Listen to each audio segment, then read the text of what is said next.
to share something with you that might put me in a very negative light. Yeah. Relationships are not my forte. See if someone grabbed up my wife or something completely different ballgame. I'll walk away from here, and this has been like a therapy session.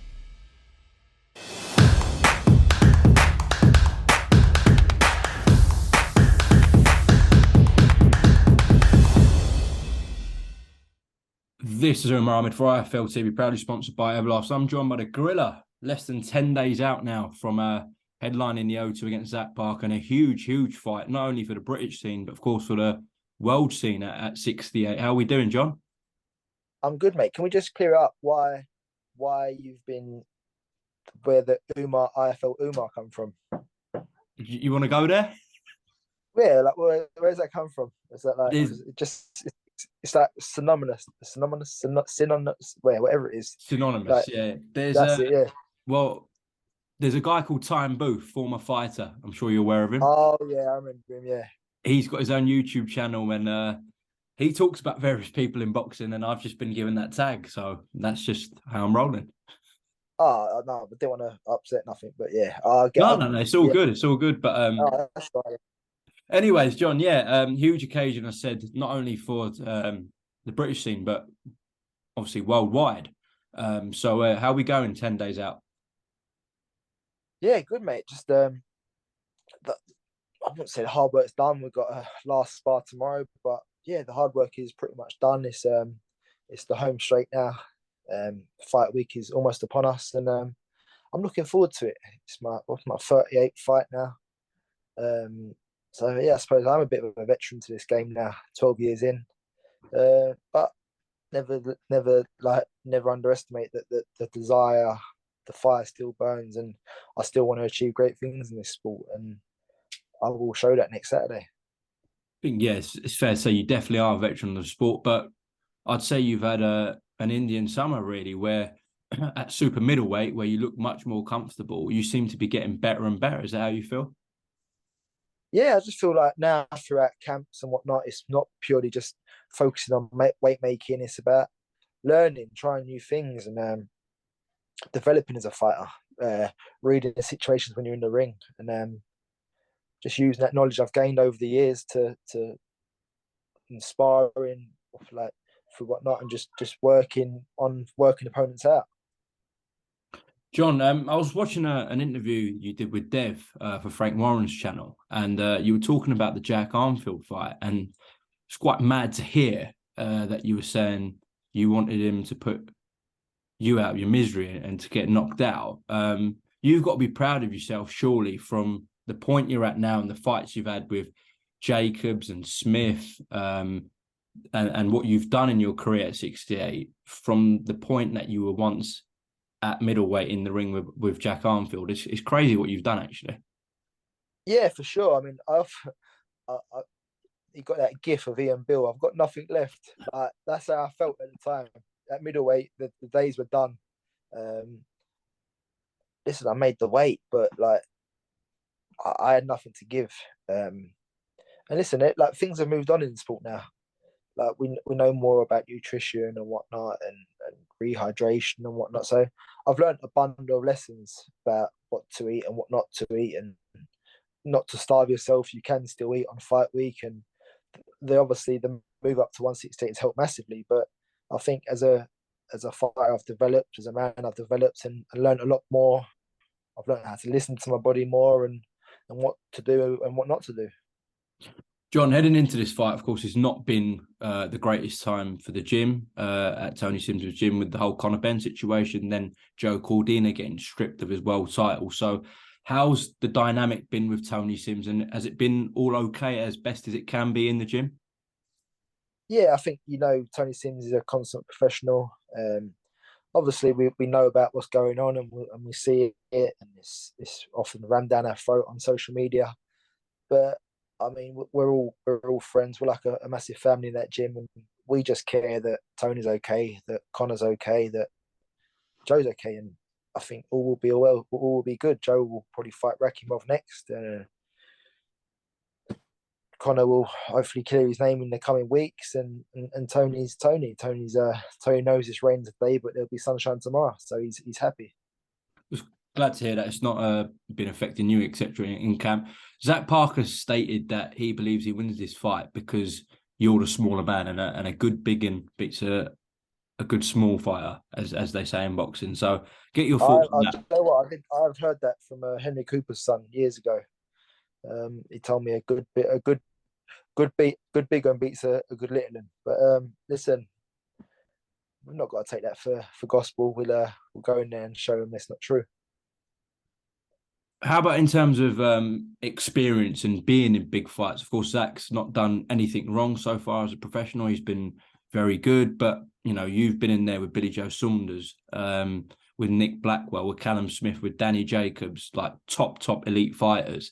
He hasn't as of yet. He will get in the ring with one next Saturday night at the O2. But do you think that could play a factor, John? Listen, I think, yeah, like I say, every day in our gym is school day. And listen, I've got 5 losses on my record. Some of them are debatable.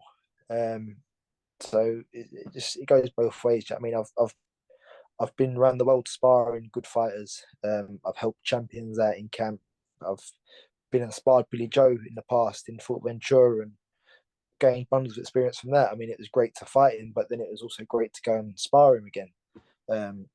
And I saw him the other day, and it's always great to chat to him because, like, he's of that mindset. You can always learn something, you can always pick something up from him, and I think that's the important thing. You never stop learning this sport, and I don't feel like I have. I feel like it's not till you get to a stage in your career when you really realize that you are learning and that you can soak this stuff up and take it into your career moving forward and just expand your visions, your horizons, and know how to read fights better and just pick little things up that fighters do and whatnot. It's I feel like I'm babbling on, but you learn as long as you have that growth mindset. You're learning throughout the career, learning how to read fighters, what they do, their movement, and I've gained tons of experience now. So I'm going to take that into next week and read this fight the best I can. Did you remind Bill that you thought you nicked the fight? Listen, I really like Billy Joe. We get on well. There's no ill feeling towards him. I mean, like a couple of months ago, we were saying about having the return.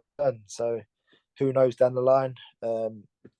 Obviously, I've got business to take care of next week. But listen, Billy Joe wants a fight next year, and you don't know what can happen. But obviously, I'm fully focused on Zach Parker first and foremost. Absolutely. A lot of fans and people in boxing I spoke to have genuinely see this as a 50-50 fight.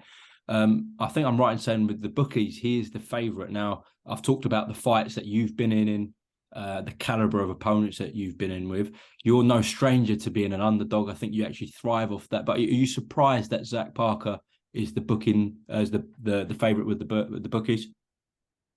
But I don't really look too far into it. Do you know what I mean?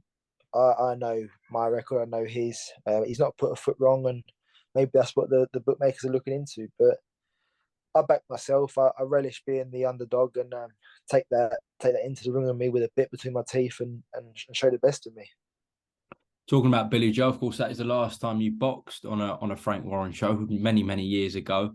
You haven't actually had the sort of the role of the green on your own shows, if you like, especially with the Callum Smith fight.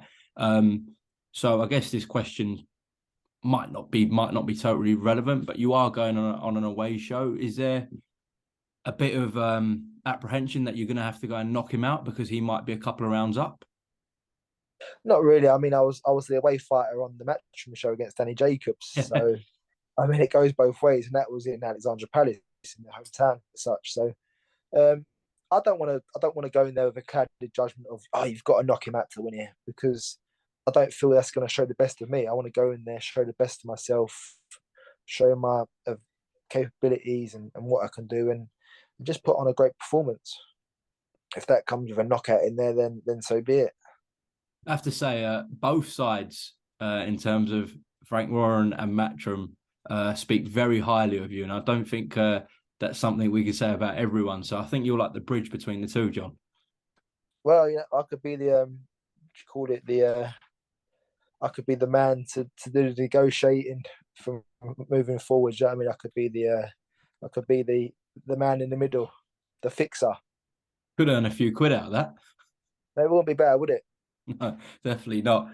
John, of course, as you said, your focus is on next Saturday, but for both of you using Zach, you're going to get asked this question, and Canelo's going to have a big decision to make about the winner of this fight, whether he wants to fight you or whether you get upgraded as a full world champion. Do you believe Canelo Alvarez will take the winner of this fight? I don't know. I mean, I don't want to focus on that. I want to focus on next week and focus on Zach Parker. But I mean, I read that he obviously wants to fight Bivol, but then he's going to take a warm-up fight in the meantime in May, and it said maybe about an IBF mandatory. So I'm sure he's got mandatories in line to take care of, and so he's got to prioritise them. So if it be for the IBF, then I'm sure he'll do that. He wants to keep hold of all the marbles and be undisputed at 2 weights, whatever, concurrently. So, I mean, who knows? But, I mean, I'm fully focused on fighting Zach Parker, beating Zach Parker. Then we've still got a good title to go and defend against other good fighters. Benavidez and Plant are fighting for an interim title. So, I mean, it shows that these good fights can be made for the interim titles. Absolutely, yeah. Benavidez, Plant, you've got Canelo. It's all happening at super middleweight, but live on BT Sport next Saturday at the O2. Massive occasion. Zach Parker v John Ryder. Why does John Ryder, finally, before we go, why does John Ryder beat Zach Parker? Because nothing outweighs experience. I've got tons of experience now that I've earned from winning, losing, being had over, whatnot. And just every day is school day for me. I will never stop learning this game. I will always use experiences to draw off and to raise my game. Listen, John Ryder, thank you very much for talking to IFL TV. See you next week in London during fight week, all right? Thank you very much. Thank you, Umar.